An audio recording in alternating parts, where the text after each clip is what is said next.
All right. Looks like we're live. What is up, Undroppables Nation? It's a beautiful Thursday afternoon here in Washington, D.C. And today we have a very special guest joining us. We have the Best Ball Mania 1 champion and best ball expert, Justin Herzig, joining us today. What's up, Justin? I appreciate it. How's it going, Josh? Where in D.C. are you? I'm actually in Capitol Hill. Okay. So I can see the Capitol like as soon as I walk out of my front door. There you go. I used to work on the Hill, and I lived in Arlington, so I couldn't really say I lived in D.C. I was in Clarendon, but Nice. loved my time there. Yeah, I actually a month ago when I moved into this place, I moved out of Clarendon, so that's pretty wild. Where in Clarendon did you live? 3rd Street. I don't know. I was like walking distance to the metro. That it was cold enough that when it snowed, I hated it, but not too bad. Not too bad. Pretty much right near the metro. Nice. Okay, that's pretty cool because I lived like right next near the metro too. That's funny. And then now you said that you're in Florida now? I'm down in Florida. I live in St. Pete, which is the best ball capital of the world. We are home to 2 BBM champions, and we'll see how many more we can bring once BBM4 is over. Because Liam's down there too, right? Yeah. That's awesome. Yeah. St. Petersburg's beautiful. My family, like they all live in Florida. My dad's from Florida, so like we would go down there every single summer. They're mostly on like the Fort Lauderdale, Orlando side, but my girlfriend's brother actually lives in Tampa right now, so I made a few trips out there as well. Very cool. Very cool. We got a little fortunate with the hurricane past 2 days. Had some very bad flooding, but the winds weren't too bad, and so don't think we had too much health issues, but definitely some physical damage. But no worries. We fought through. Okay, I'm glad to hear that. Well, I guess let's not waste any more time. Let's do it. Got a big question for you. As a former champion, I'm curious. Like, 2 questions, 2-part question. First, what was kind of the strategy that you used to win that first Best Ball Mania? How are you still applying those today, or has the landscape just changed so massively that those lessons don't apply today? Yeah, so I think those really correlate well with each other, because I think for me, it's about the more macro strategy of what's happening in drafts and how to find leverage. And so in year 1, that was going pretty heavy in a hyper fragile build. A lot of my teams were hyper fragile. The winning team was hyper fragile, meaning that I grabbed 4 running backs and primarily kind of the first like 8 or so rounds. And the reason why that worked back then is because you could grab those 4 running backs and then still find substantial value at wide receiver in rounds 10, 11 and such. I mean, hey, even we were seeing Garrett Wilson there last year. But what has happened year over year? So in year 2, we started seeing more people doing hyperfragile builds, which meant that more people were grabbing running backs earlier and earlier. And I went to, okay, I still want to grab 2 early, but then I shifted to, let me actually go to a 5 RB build, but my 3 RBs, my last 3 RBs drafted after round 10. So it'd be like 2 in the first 3, and then heavily doing rounds 10, 11, 12, because the backs that previously were going in round 8 had now shifted to that 10, 11, 12. So that was kind of the new macro that I used. And I got to look back at my teams. So I've made the BBM finals all 3 years, and I'm actually curious whether or not like those primary strategies were the ones that were on it, because I know it was hyperfragile at first. I think it was also a 5 RB in that second. And then last year, same thing. It was again like, okay, now we're starting to see even more of these wide receivers going early. So how do we adapt to it? So each year it's just continuing to look at what the larger kind of macro trends are and how to adapt. And like, you look at that data bowl and the winning team, it was a great entry that really took it like, hey, we see when these heavy avalanches happen, what do we do to adapt to them? And I put out a tweet about a week ago that was, I was in a draft and there were 2 teams that drafted 4 running backs in the first 5 rounds. And put out just a theory question of how do you adapt to this? Because I think there's 2 avenues. There's either if you think they're done drafting running backs, then it doesn't make sense to chase the running backs because they're not fighting you for more, and you can probably grab kind of some values at wide receiver now and grab running backs later. But if you think like, hey, they grab 4 and they're actually one of the, a team that's probably going to grab 6, maybe 7, you got to actually, bite the bullet.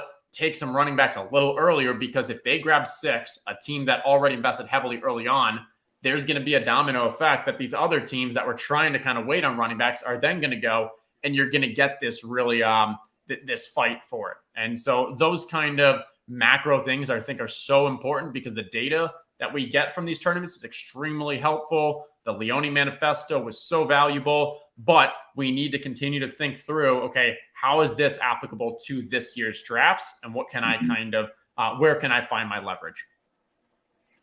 So I guess just stemming from that question, how have you kind of evaluated the landscape today? And is there any specific strategy that you're trying to tailor to? How do you combat those wide receiver avalanches that are happening in today's drafts? Yeah, so I think like the strategy for this year, and I referenced this a couple times, is I think like the third round is where these drafts are going to be won and lost. And normally I'm not someone who wants to invest heavily at the QB position. When we started this year, I was like, I'm probably going to be mostly off of them. But two things happened with like the QBs. One is they moved from like the late second to the early mid third. And then two is after the QBs, the players that are available in the late third are really not much different than the players that are available in the fifth round. And so how you kind of weave through those drafts, like I've actually found myself grabbing more of the Jalen Hurts, the Josh Allen. I find myself grabbing a bunch of Mark Andrews. I got myself a whole bunch of Josh Jacobs and some of those where it's like, okay, there's a major teardrop. Yes, there's risk for the Josh Jacobs situation, but if you are correct, you're getting someone that should be in that mid-late second round. And then, but if you don't take him, you were taking maybe Debo, you were taking maybe Keenan Allen, you were taking maybe, I guess you got like the ETN and Najee Harris. But I don't think the difference of those last names I said are that much different than who was available in round 5 or such. So I'm willing to kind of lean in and take those risks, take the QBs with the upside, because I think there's just such a distinction from those two parts of the draft. It's very, very interesting. And that's kind of how I've been trying to think about it, because I actually do have a decent amount of those elite quarterbacks, decent amount of Mark Andrews because of that, because that third round, just like if none of those quarterbacks are there, it just feels pretty gross. Just because like you want to trade back. If you were in like a dynasty draft, that's like exactly where you would be trading back. But okay, let's go ahead and just like apply some of that theory straight into one of these draft rooms and pop this into one of these Best Ball Mania draft rooms. So looks like we are drafting out of the 5 spot. Anyone in particular that you're typically trying to target right here at 5? Yeah, I think that as the ADP kind of goes is how I would be drafting it. I'm not usually trying to differentiate too much from ADP in the first round. For me this year, I have Eckler ahead of Kelsey.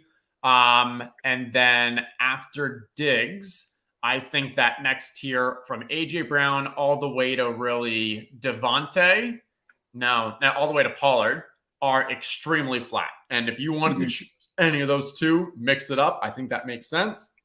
But before that, the only differentiation I'm doing is putting Eckler ahead of 31-year-old Mr. Travis Kelce. Is he 31, 32? I think he's 32 now. But okay, that makes sense. That's kind of how I've been doing it as well. Cooper Kupp is here for us. Let's go ahead and grab Mr. Cooper Kupp. Still think he's an elite wide receiver, so feels pretty good grabbing Cooper Kupp here. Sorry, Travis Kelce is 33 and he turns 34 in October. Wow. He turns 34 this season. Okay. So he's getting up there. He's getting up there in age. I guess we have seen like Antonio Gates and Tony Gonzalez be able to play into like their late 30s, like up until like 38. So we'll see how Travis Kelce, how he ages throughout his the rest of his career. I think I had Raheem Mostert in my head after the Jeff Wilson news. He's the 31-year-old that is going to be a starting lead back for the Dolphins to start this year until at least Ashen comes on. Ahmed will probably slay some, but big news that just broke within an hour.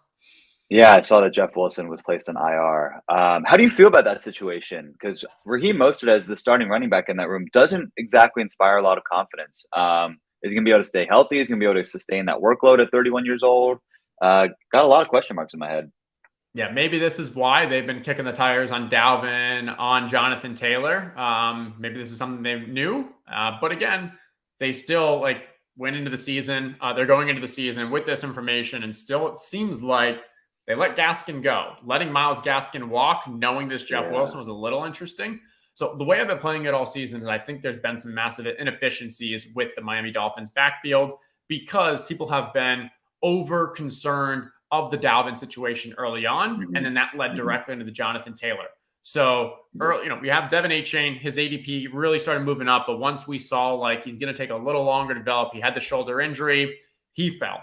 Mostert, Wilson were very far off because if they bring in Dalvin, if they bring in Jonathan Taylor, those guys are pretty much zeros, or at least that was kind of the consensus. But the market is very slow to react to, I think, this type of news. Like ADP, it's just slow to adapt. And in this situation, like I've been taking a lot of Mostert, a lot of A-Chain, a lot of Jeff Wilson, because I think those are the most likely outcomes. Okay, we're back on the clock. Weird spot of the draft. I don't mind Derrick Henry here. I think Derrick Henry feels like the play here. Let's go ahead and take Derrick Henry. Okay. So we got our RB1 and our wide receiver one. That feels pretty good. I was hoping for Amon-Ra, Olave, or Waddle to fall to us. Neither of them made it to us, so we're going to go ahead and take Derrick Henry. That works. And so with that Miami backfield, I think like every time we saw that like the Dalvin thing wasn't going to happen, they only offered him $4 million. They, just a lot less than he was looking for. The JT thing, always felt slim. It didn't feel like the Colts would be willing to give up unless they got a first. They're going to get a third round compensatory pick just with JT leaving in free agency. So why give him up for just a second? And so that led those values down. Now, if you were drafting Jeff Wilson, the process was great. Unfortunately, that injury happens. But if you were drafting Jeff Wilson, you probably should have also been drafting Raheem Mostert and Devin A-Chain. And now this is major wins for them because, hey, Mostert's going to start the year as the primary back. And A-Chain now, as he grows, as he increases his role, doesn't have Jeff Wilson to battle with throughout the year. Yeah, that's a very good point. I was drafting a little bit of Jeff Wilson. I think I had like 6 or 7% Jeff Wilson. I actually wasn't drafting too much Raheem Mostert, just because like a 31-year-old running back who hasn't necessarily had a perfect bill of health is something that was concerning to me. But I have a ton of Devin A-Chain just because when he was falling, especially with the JT news, the Dalvin Cook news, Devin A-Chain was falling into like the 120s, the 130s even. I was able to pick him up a little bit back there. So that always felt like a smash pick to me down in those ranges. Yeah, like that. Yeah, for me with the Wilson Mostert is I expected that, hey, Wilson, he reaches value on volume, but because there are so many backs in the backfield, I didn't expect him to really ever get that full role. Mostert, even if he only has 12 to 14 touches, he'd have a pass-catching role, and he still has explosiveness. So I think he just had a better chance to kind of have those RB2 type games, even if it's not on heavy volume. Right. Definitely agree with that. Okay, so it looks like we're coming up on the clock here. In 2 picks. Okay. I see a few guys I like. Oh, wow. Okay, now Lamar's gone. Mark Andrews looks like a pretty nice play here. Jahmyr Gibbs as well. How are you feeling? Yep, I'd go Mark Andrews. I think this is literally the teardrop right here, where after Mark Andrews, this next group of wide receivers, DK, maybe like he's right in that middle, but even like DK is really interesting because based off his stats from last year, he's a guy I'd love to be high on because he had so many red zone targets that did not turn into touchdowns. Like he is a great candidate for positive regression, but then they bring in JSN and they bring in Zach Charbonnet and like he's still going at pick 29. He's someone who I feel like should be going around like pick 36. And then it's like, oh, I love this. But with him going at the top of that. And it's just the wonkiness of this area where someone's got to be at the top. But like the difference between him and these guys that are going to go 2 rounds after, like on a weekly projection basis last year, Tyler Lockett and DK Metcalf were only separated by like a point to point and a half or something. But I don't know. And like now we're bringing in those 2 other pass catching guys. Like, I don't know. It's tough, but I'm still drafting him. But I think that's where it's like, okay, after Mark Andrews, there's not much differentiation with the rest of these guys. Yeah, it does feel really just like one big flat tier between like the after Mark Andrews, like the 3rd to like the 5th round. It feels like one big flat tier. Like you can switch them up any which way and it would feel about right. But kind of on the DK Metcalf point specifically, exactly to your point, I've been drafting like a lot more like Tyler Lockett and JSN than DK Metcalf because they're just so much cheaper. And I feel like their range of outcomes are DK Metcalf's range of outcomes his ceiling might be a little bit higher, but the range of outcomes feels relatively similar for all three of those wide receivers. And the fact that JSN is the cheapest one, he's someone I'm very, very excited about this year. Yeah, if they didn't draft JSN and they didn't sign like, a big time free agent, where do you think DK Metcalf would have been drafted this year? Like next to which wide receiver? Probably right where he's going, honestly. Like it's hard to see him maybe a little bit closer to like the T Higgins, like Devonta Smith range, maybe like back end of the second is where he'd be going, but it still feels like he'd be about where he's getting drafted right now. It's hard to see him like in like the Olave, Amon-Ra St. Brown tier because of like his fantasy finish last year was like wide receiver 16, I think, in points per game. And that's exactly what he's getting drafted as. So maybe there is upside for more, but that's kind of how I feel about that. How about you? I think that's fair. I think I'd go above Higgins and Devontae and just after like Waddle. I'd probably take him above Calvin Ridley, but I'm a little lower on Calvin Ridley. Would too. But but now we're talking about one of the best wide receiver prospects we've seen in a while, JSN coming in, and wide receiver feels like the play here. I like Hopkins the best out of these, but I'm not going to fight you if you feel stronger about Drake or. Let's go Hopkins. I'm a big Hopkins fan this year. I think that he's just getting a little bit undervalued just because he's going to be such a high target earner in that Titans offense. So I know maybe the passing volume might not necessarily be there that you're looking for, like one of those top end elite wide receivers, but it's still D-Hop. Like he's going to draw like probably 120 to 140 targets and be productive with them. So I'm excited for this Titans offense this year. I'm glad we got Henry and Hopkins on this team. Yeah, what we saw over the last 2 years in Arizona with Hopkins is his efficiency on longer throws went down, and that became a challenge. So when the average target was greater, like he just didn't have that still ability to kind of win downfield. And so he struggled there. So Arizona kind of adapted and they're like, okay, let's bring him in for kind of shorter. Hey, keep that A dot lower. And once they did that, he then actually showed flashes of like what we've seen in the past, where he was able to be that target earner, was able to have kind of strong efficiency at those lower adjusted targets. So I'm expecting that's going to be similar in Tennessee, especially because that offensive line is not great. Now, what happens with him and Treylon Burks in the field together, because neither of them are really kind of downfield stretchers. Maybe that means Chig plays like a downfield tight end role to help kind of stretch. But I agree. Like I'm bullish on DeAndre Hopkins. And when I do draft Derrick Henry, I am happy to draft Hopkins and make a bet on the offense, even though in a 1-game sample, they may not perfectly positively correlate. They definitely do across the season. They definitely do. And it's pretty nice that they get Houston twice in the best ball playoffs. So that's very, very enticing as well. Okay. Looks like we're about to be on the clock. Feels like wide receiver again is the play. What are your thoughts? Yep. Good to see Hawkinson coming back from that shoulder and ear injury and every other contractitis that really never existed. Christian Kirk is usually the one I'm looking at here. I'm trying to look for some correlation aspects as well, but nothing really jumps out. My bet on Christian Kirk is he was really good last year with Trevor Lawrence. Yes, you bring in Calvin Ridley. But I'm still expecting Christian Kirk to have a major role. I think from a pure volume standpoint and making a bet on that offense, this is a good value to get him out. And he also has strong contingency upside that if Zay Jones or Calvin Ridley were to get hurt, Christian Kirk then becomes like probably a 3rd round type wide receiver. So that's where I like making bets. And like Tyler Lockett, maybe you have a similar argument there because you've got 2 other, strong pass catchers. But honestly, if I'm making a bet on offenses, yes, Geno was great last year, but give me Trevor Lawrence over Geno and that Jacksonville. I think that Jacksonville has a better chance of becoming like a top 3, top 5 offense, while Seattle has a great chance, I think, of maintaining like a top 10. Okay, those are definitely fair points. I don't think that I have enough Christian Kirk in best ball, honestly. But he was wide receiver 12 last year, and he's one of the highest paid wide receivers in the NFL. They're going to use him in that offense. I do like Jacksonville's offense this year. Trevor Lawrence looks like he's set to take the next step, so I like it. I like grabbing Christian Kirk as our wide receiver 3. Feels pretty good.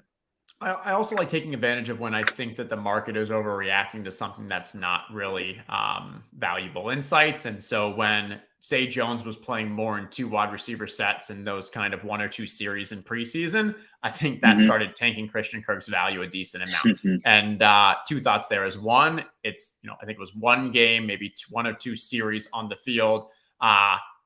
Who knows what the reason could have been? Could be indicative, could not be. Also, even if Zay Jones is playing 2 wide receiver sets, they're almost always running that 11 personnel and having 3 wide receivers out there. So even if Christian Kirk goes from a 96% route runner to something like a 92 or an 89, like he still, I think, is a great play at this spot. Red zone's out there. If they're throwing, like he's going to be on the field. Agreed. And I'm really curious. I feel like the difference between Calvin Ridley and Christian Kirk should not be 3 full rounds. What are your thoughts on Calvin Ridley this year? 100% agree. 100% agree. I think the biggest risk with Trevor Lawrence goes there. That's another thing with Christian Kirk is we were setting ourselves up for maybe getting some like Trevor Lawrence falling value for a stack. But I think the biggest risk with Calvin Ridley going in is like, is he dust? And he has proven through training camp, through preseason that like he is not dust. So once that's baked in, like, okay, he should not have been going the same place he was going to start drafts, which was like early 4th or so. But the hype in my mind has now gone too far. And based off like a player who hasn't seen the field in 2 years or so, and like he's a 28-year-old wide receiver with a new team, with a new quarterback, we just don't know. And there's too much ambiguity in my mind where best case scenario, okay, we are. I like any of these receivers. I do too. Also, Carolina, Tennessee, Houston, LA. No correlation aspects. I don't see any correlation either.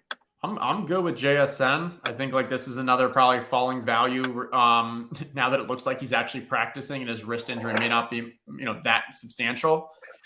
I was concerned with JSN where if he was going to miss 4 games and not come back until after the they're the ones with I think bye week 5. Yeah, not come back after the bye week, because then does he then start slow from there? But the fact that he's back in practice, I fully expect him to start slow and they take it easy on him for the first couple weeks. But now he's not missing practice. He's still out there. So even if this was always going to be a, second half play, that second half is not delayed in my mind, which could have been the case if he missed 4 or 5 games. I agree. And especially with that bye week 5, it feels like he's going to kind of have that slow ramp up period, pre-bye week. And then coming out of the bye week, he'll be full systems go. And grabbing him as our wide receiver 4 feels really, really nice because the other 3 can buoy us through Jackson Smith-Njigba's ramp up time, the bye, and then once JSN comes back, this team is looking like a scary team already. Yeah, I like that. Okay, where do you feel comfortable taking Jonathan Taylor? I'm not advocating for him at all. I'm just curious because his ADP is 36.9. We are in the 70s now. This is unreal. What the entire JT situation. I don't know what to do with it. How about you? What are your thoughts? Yeah, it's mostly a fade for me. I think when we start getting the Isaiah Pacheco situation, I'll consider. In this area, I'd probably go Mike Evans. It's an ADP value. We're getting a round of value. We can just kind of say, hey, we got really strong wide receiver core. If this is likely going to be a 3 QB build. And in that case, it gives us another 18th round option for either Tannehill or Baker Mayfield. Baker actually looked really good in preseason. And, he did. Yeah. So I wouldn't be shocked if he's their QB for all 16, 17 games this year. I don't have much Baker, but when I'm thinking I'm going to grab Tannehill late, knowing that in case you get scooped and you can then have a backup of Baker, I like that from a process wise. I like that as well. And it's really interesting that I think it's the offensive coordinator, maybe it's the quarterback's coach. So definitely the quarterback's coach from Seattle last year that was able to, I guess, revitalize Geno Smith's career is now in Tampa Bay. And he's running a lot of that same system, a lot of play action to help Baker Mayfield out. And he, like you said, he looked really good in the preseason. So I'm excited to see if he can have sort of a career resurgence down in Tampa Bay. He's got all the weapons. Yeah, because before Geno signed his extended contract with Seattle, there were rumors that Tampa was going to bring Geno in because they brought in that QB coach as well. Never come to fruition, but could Tampa be Seattle 2.0? I don't know. They have 13 rookies on their 53-man roster. I believe 6 of those are undrafted free agents. This team feels like it's in rebuilding mode. It should be in rebuilding mode. It should honestly be in tanking mode. But teams do nonsensical things all the time, though. So we'll see what happens with them this year. I feel like we should probably start turning back to the running backs. How do you feel? Yep, running backs, and then keep an eye on some QBs. I wouldn't hate like if we wanted to if Anthony Richardson or someone like that, because the QBs that we're really looking at are Matt Stafford, Geno Smith, Ryan Tannehill, and Baker. And so if you were to grab like an Anthony Richardson, I think Anthony Richardson or Geno would be good at not this pick, but the 9th rounder. Actually, that'd be a reach on Geno. So maybe it'd be Anthony Richardson at the 9th and Geno at the 10th. Yeah, I like that. Okay, we'll plan on that. In the 8th, we'll probably go running back. Do you feel any way about these 3 running backs that are at the top? Let's see if we look at the team. I probably would not. The Herbert one is tough because he's been going so much later. Up there goes Anthony Richardson. Okay. Yeah, I'd probably go Pacheco here. I'd probably go Pacheco too. Yeah, and like just drafting Khalil Herbert, the challenge is you've got other teams that have been taking him for the majority of Best Ball Mania 2 rounds later.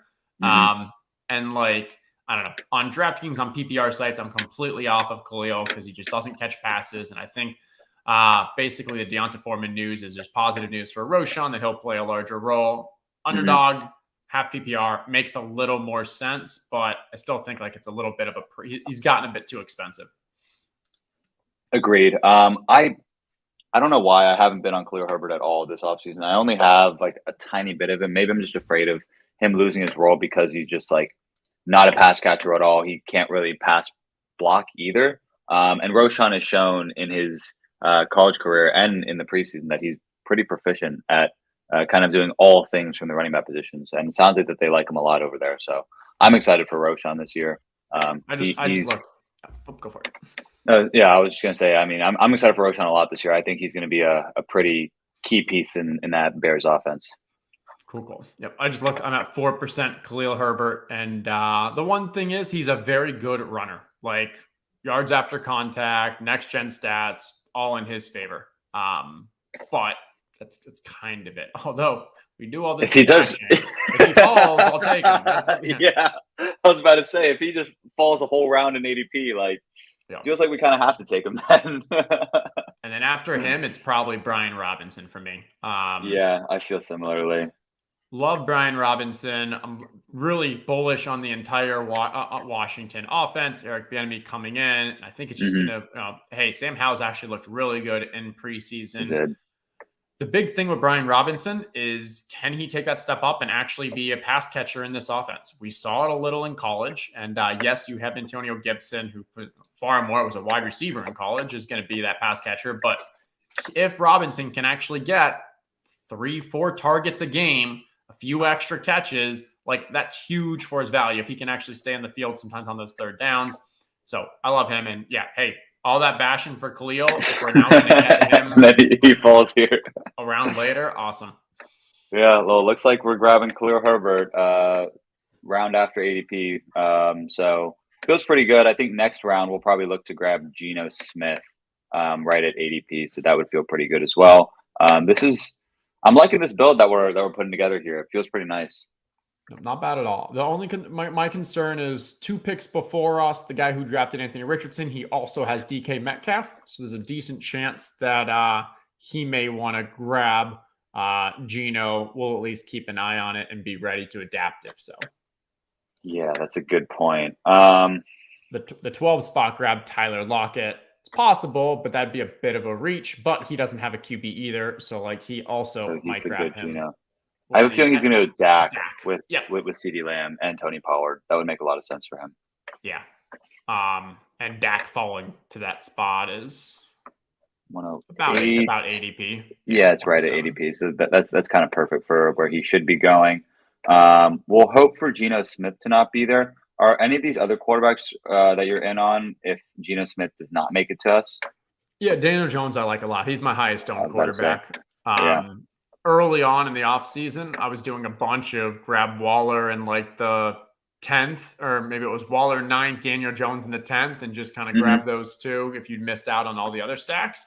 Waller's obviously steamed up like crazy, but you can still go. And the beauty of right now with the Giants is we finally have clarity on the Giants wide receiver situation, because if we look at the news, you got Cole Beasley, Jamison Crowder, David Sills, Colin Johnson, all were cut, no longer on the team. And then the big surprise is Wan'Dale Robinson off of the PUP. I was actually expecting, I was concerned that Wan'Dale may not even play this year, that he may make it for the second half.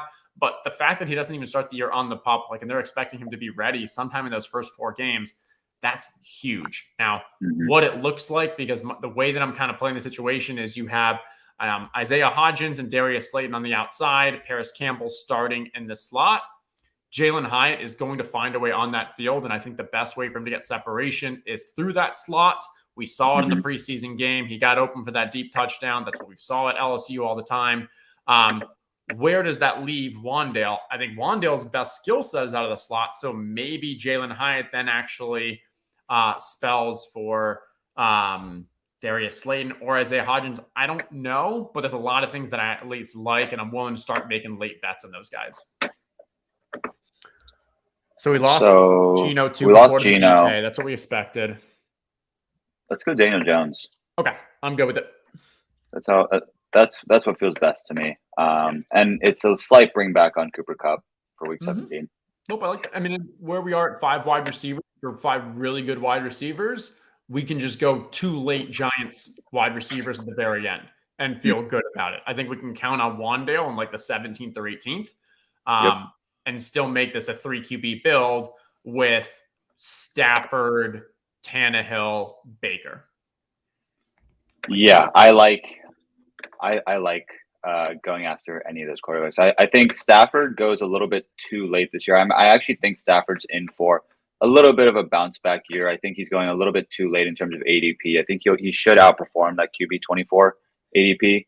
And then Ryan Tannehill, people just love to just push him all the way down. He's someone that I've been grabbing a little bit of because I've been drafting a decent amount of those Titans players. So Tannehill at QB 27 feels pretty good as well. Yeah, the Stafford one, I mean, every time I draft Cooper Kupp, I probably want to be going after Matthew Stafford. And the reason why is because Cooper Kupp, for him to for this to be a team that you're, first round draft pick, he needs to finish as a top 3 wide receiver to really be worth that pick.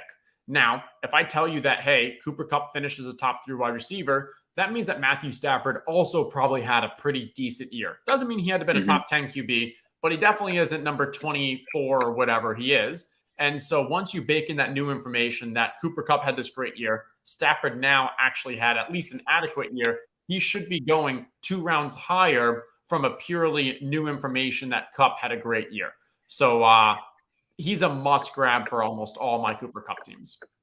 I agree. I like that a lot. Okay. It is why I'm a little – I don't draft Jalen Hurts with Cooper Kupp, because same by week 10, if you grab Kupp, you don't want to grab Stafford later on. I like Kincaid and make it a 2 tight end build. What's our nope, same bye week. Okay. Yeah. This is an ugly spot. Yeah, it's just about to We don't want wide receiver. I'd probably go with Tank, one of these running backs that you either Tank or Jarek. We have Isaiah, so that's a little tougher. We got 2 seconds. Let's go Tank. Okay. Yeah, let's go Tank Bigsby. I like Tank a lot. I think he's going to get a decent amount of work. A little nice that we can bring him. We have that Christian Kirk, Tank Bigsby, so we're betting on that Jacksonville offense a little bit more. Kind of interesting. It does also open us up to who I think could outperform ADP this year in Jonathan Mingo. What are your thoughts on Jonathan Mingo? I like him, but to be honest, and I hate saying this because I've been off it all summer, but Adam Thielen's probably the wide receiver that I like the most right now. Okay. It's ugly. And so who was it? Oh, I forgot. Okay. Why am I blanking right now? Give me 1 second. You're good. Matt Harmon. Okay, so it was Matt Harmon. Matt Harmon, who, reception perception. The guy that we think of for wide receivers. He was on a pod recently, and he was talking about like, hey, he's low on, been low on Adam Thielen all year. Makes sense. Player in decline when you look at their kind of yards per route run, his age, everything. But we need to take in new information, and his usage in the preseason has been first look, primary target, and the big difference from Adam Thielen in Minnesota to what we see in Carolina is the same thing what Pittsburgh's doing with Allen Robinson is putting this older guy in the slot. And so Thielen, his efficiency has gone down when he had to, he ran the second most routes last year behind Justin Jefferson, and he did in the outside. Now you move him in the slot, it gives him a little more kind of freedom. His age, his speed decline doesn't matter as much because he's often going against kind of a weaker corner or a linebacker. So I think we might see a bit of a Thielen resurgence this year in Carolina. Okay. I was drafting a lot. Oh, Adam Thielen just got taken way before ahead of ADP. So he must be in the stream. But I was drafting a ton of Thielen early on in the offseason. And kind of as his ADP like slowly rose, and then Mangels was like, it used to be in the 10th. Now it's fallen to like the 13th, 14th. I've just been grabbing the cheaper one all off season. So Mingo's kind of fallen, so I've been trying to grab more Mingo recently. But I was on Adam Thielen like all off season long, and Adam Thielen is just one of those guys. Like he's a wide receiver one for the Panthers offense. And the fact that he gets taken here, his ADP's in the 13th round, feels like a pretty safe, nice little pick that you can grab all the way back there. The one downside about grabbing a Carolina wide receiver is if we are playing for the Giants, we were talking about the two late Giants wide receivers, but we could go one Giant wide receiver, one Carolina too. But yeah,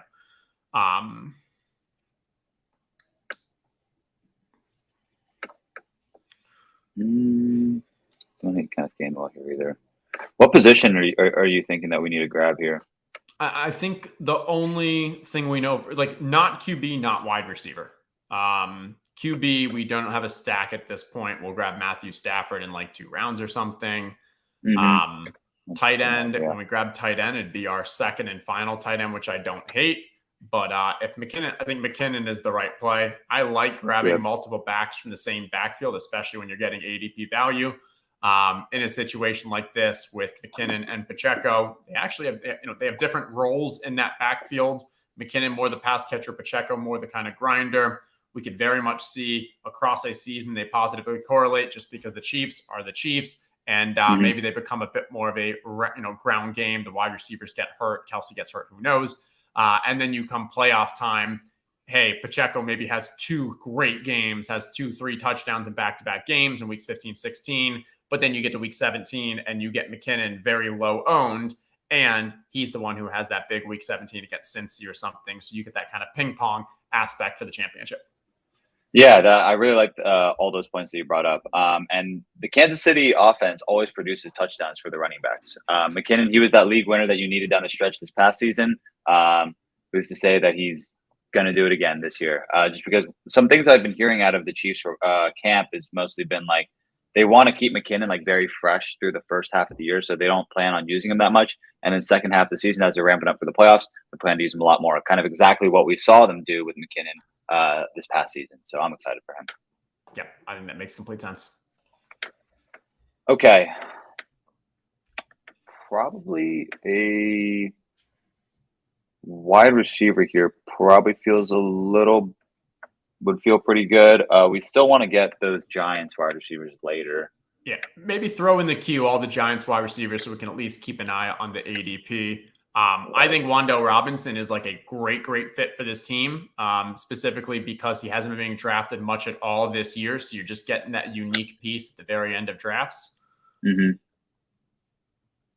Yeah, I like that a lot. I'm a big fan of Wan'Dale. I have him on a few of my dynasty teams. I was drafting him a tiny bit, like really early in the offseason, like in May. And then the reports came out that like let's grab Chig here. Go ahead. Let's grab Chig on the board. Yeah, yep. I like Chig a lot here. It builds out further that Tennessee stack that we've been talking about. We locked down that second tight end that has upside. We're done at tight end. I feel pretty good about like going forward. We're talking what, a 3-6-7-2 draft. 3-6-7-2. Yeah. Sorry, go for it. I knew you were saying, yeah. Yeah, I was just talking about Wandale a little bit. I mean, I like Wandale a lot as a player, so I'd be very happy to get him on this team. Wandale is he played in 2 games last year and had like 20 targets total in those 2 games. So it was crazy. Yeah. So I like him.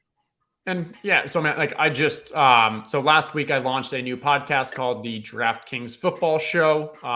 And I just recorded a little right before this, the newest episode. So if you want to go check that out, go check it out. But I talked specifically about this New York Giants wide receiver room, and then also talked about kind of best ball strategy for this week going forward, like what should you really be targeting? And one of those key pieces was unique players that have not been drafted all year. And like you saw how far Josh had to scroll down to find Wan'Dale Robinson because he's basically been out. He's been questionable, and we weren't even sure what he would do this year. Now he's going to play. And the key here is if week 17 comes and Daniel Jones to Wan'Dale Robinson has 2 touchdowns, even a touchdown, 100 yards, like not only are you getting amazing value out of an 18th rounder, but more importantly, no one else, very, very few other people are. Because he's probably going to be, when this closes, only drafted in like maybe 15%, maybe 15 to 20% of drafts at most. Yeah, I really like that kind of idea of like just getting unique at the very end of drafts. Wan'Dale Robinson is a guy that I would be very happy to get on this team. I've also been grabbing a decent amount of Sean Tucker as well in the 18th round of a few of my drafts because I'm a pretty big Sean Tucker fan. Loved what he did in college. Unfortunate that he picked up that heart condition, or I guess got diagnosed with that heart condition and ended up going undrafted in the actual NFL draft. But that's going to allow us to get a little bit of value because it sounds like he's they list him as RB4 on the depth chart, but I think he could find his way into that RB2 sort of role and feels a little bit more like Sean Tucker is a little bit more of that early down back that's going to get those early touches than Rachaad White. Sounds like he has the workhorse role right now, but I expect him to fall a little bit back into that pass catching specialist role that he's a little bit more fit for. What are you thinking here? I like Jalen Hyatt. I think it makes sense. I was just about to say, let's go Jalen Hyatt. And so the rest of the we actually probably should have grabbed Stafford. That was a bad pick. My bad. I think all of these teams have 2 quarterbacks other than the OJ Simpson guy. OJ Simpson only has Lamar Jackson. So he doesn't look like he has too many he doesn't have any Rams players, no Giants players. I don't think it would make a ton of sense. Oh, he does have Higbee. Oh, he does have Higbee. Oh, that's all right. We're going to be cutting it close. Yeah, that was me. I jumped on it too quickly, but didn't pay attention to where we're in the draft. But okay, if we miss out on Stafford, we could still go Tannehill Baker. Yeah, we have a recovery plan. Yeah, so wouldn't be the worst thing in the world. We did get our QB ones. Yep, we still got a strong stack, and again, we have the bring back with Cooper Kupp as well. Right. So like our primary is that one. Also, we're heavily invested in the Tennessee one. We'll probably want to reach around maybe to grab Tannehill maybe in round 16 just to avoid the crazy snipe. Yeah. I feel strongly OJ Simpson is going to be grabbing Stafford, but that's okay. I do feel strongly about that too. Anyone that you see that we could pivot to if he does go Matthew Stafford? I think we go running back. We finish our running backs, and then the final 3 rounds are going to be QB, Wan'Dale. QB, Wan'Dale. Okay. Let's see. Chuba's a good one. We've got that Jacksonville. We've got that Jacksonville offense and such going. Who do you think is the starter for Indianapolis? Yeah, touched on that on the podcast earlier today too. But for me, when there was a chance that Jonathan Taylor could get traded, then I was drafting a little. I was drafting Zach Moss the most. I think here it is. Okay. No Matthew Stafford. Don't do it, OJ. Don't do it. Come on, OJ. You know you want Rondo more. Let's go. All right, we survived it. Wow. We survived it. He needed that Curtis Samuel. We are fortunate there. Okay. He needed the bring back on the Brandon Ayuk, George Kittle. He was afraid that Curtis Samuel wasn't coming back. I mean, Curtis Samuel wasn't coming back, but what's he building for his next QB? What's he gonna do? Maybe he's going Kyler. Maybe that's his play. Yeah, we'll see. Oh, okay. We got Stafford. That feels really nice. Makes our team just that much stronger. Daniel Jones, Matthew Stafford in the quarterback room. Okay. We'll probably still be able to get Chuba on the way back. I'd say we go Tannehill because we know he needs to grab a quarterback. Very true. That's very true. And I think because we're so invested in Titans, we've got Henry, we've got Hopkins, we got Chig, that Tannehill is a staple for this team. Because if we miss out on Chuba, like, there's still other running backs that we're going to be able to grab. Yeah. And honestly, we go back to that uniqueness angle. Running backs in the end of drafts is what I'm really trying to target right now. And like I talked through some of who those primary targets for me are, but the ones who have not been drafted, who we now have more clarity that they're number 2, and if there's an injury, have the ability to actually play their way, get that kind of primary role. So I guess, like, on that point exactly, how would you feel about a Pacheco, McKinnon, Clyde Edwards-Helaire backfield? That's a little too much for me. But the other challenge with CEH is he's been drafted in a majority of leagues. I would guess that like 80+% of drafted, 80 to 90% of like leagues he's drafted. So you're not really getting that leverage, that uniqueness. Kieran, that's a great one.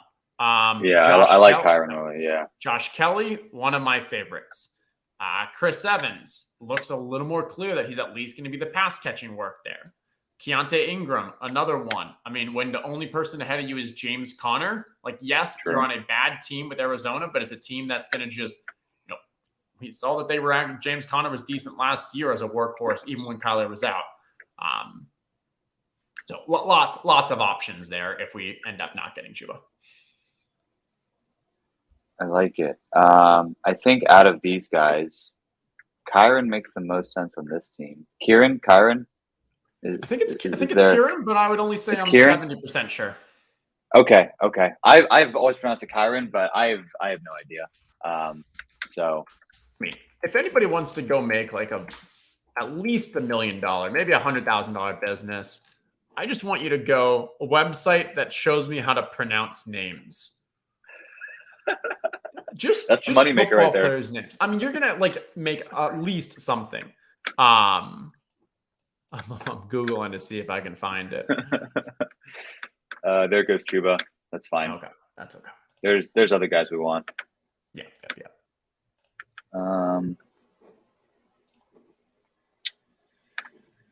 Oh, Chuck Bass in the stream. Give me a piece of the $3 million, I got you.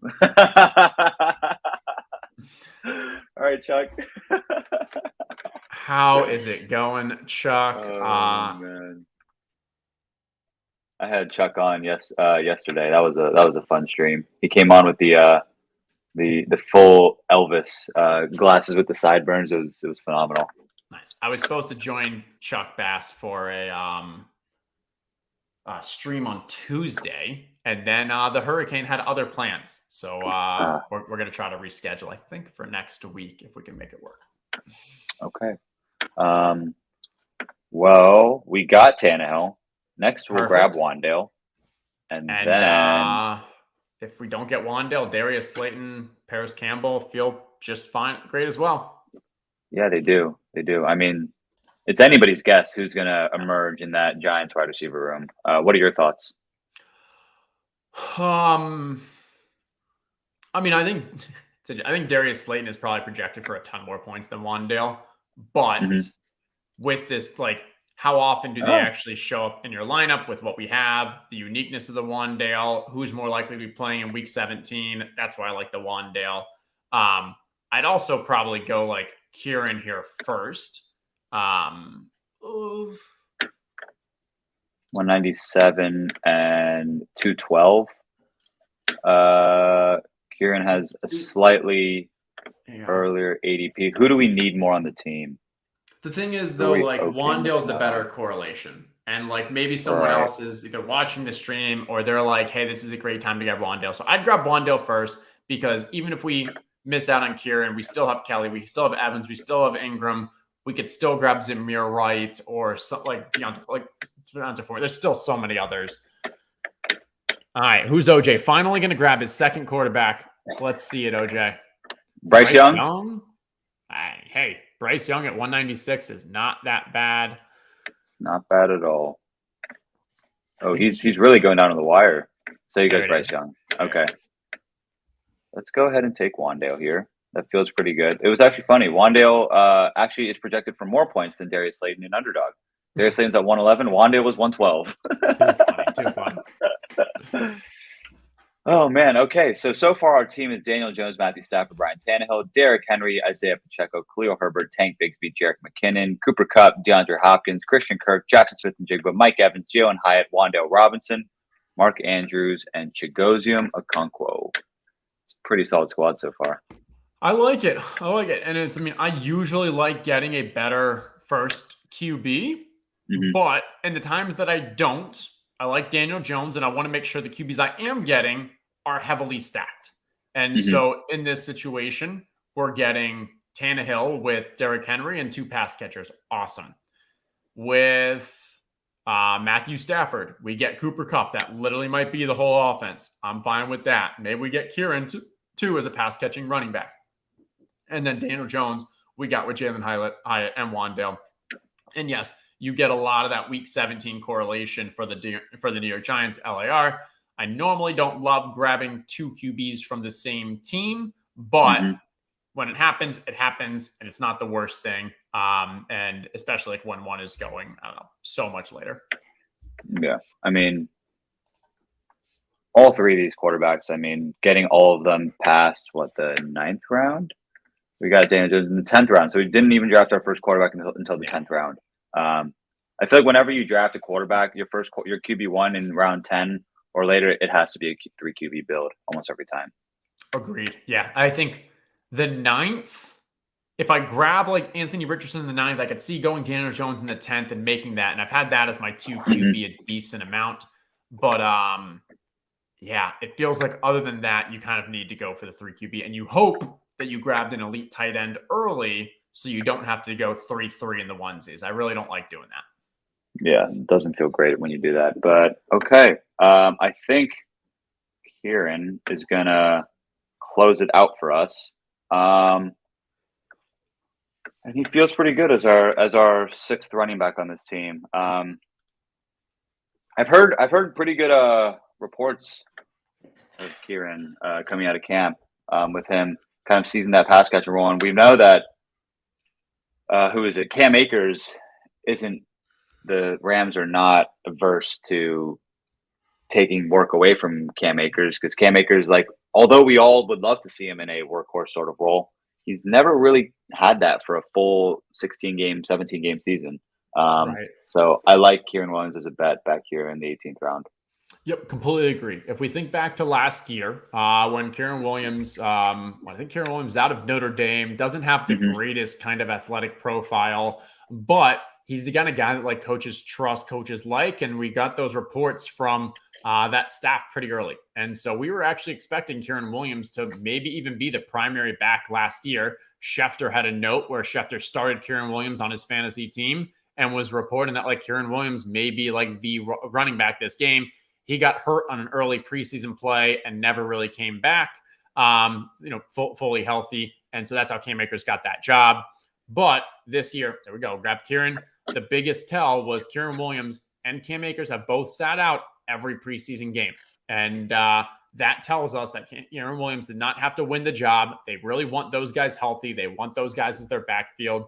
And this Rams team is going to be bad. I don't know how many A's there's in the middle there, but that is bad. And the defense is not going to be great. Offensive wise, they definitely have some offensive line challenges. Matthew Stafford doesn't even know the names of his younger wide receivers. Sorry, Puka and Tutu.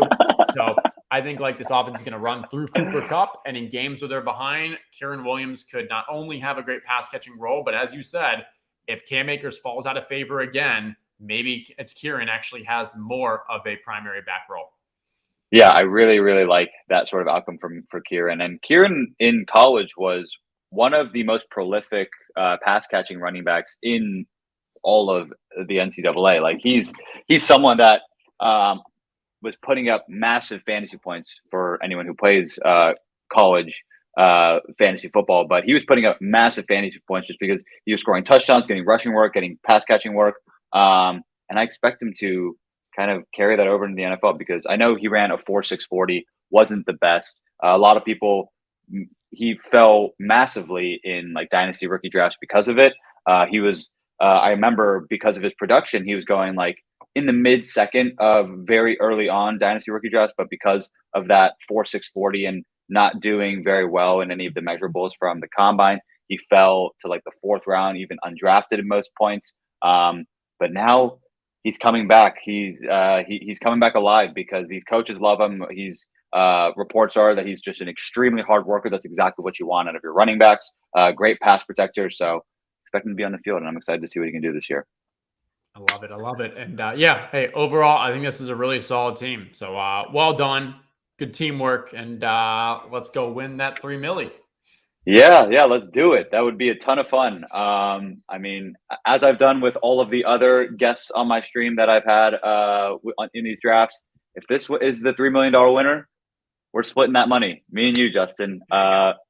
Post-tax, of course. But I think that's going to do it. I think that's going to do it for us, everybody. Thank you so much, Justin, for coming on the show. This has been a ton of fun. But that's going to do it for us, folks. I hope all of you have a phenomenal rest of your Thursday, and we'll see you next time. Peace.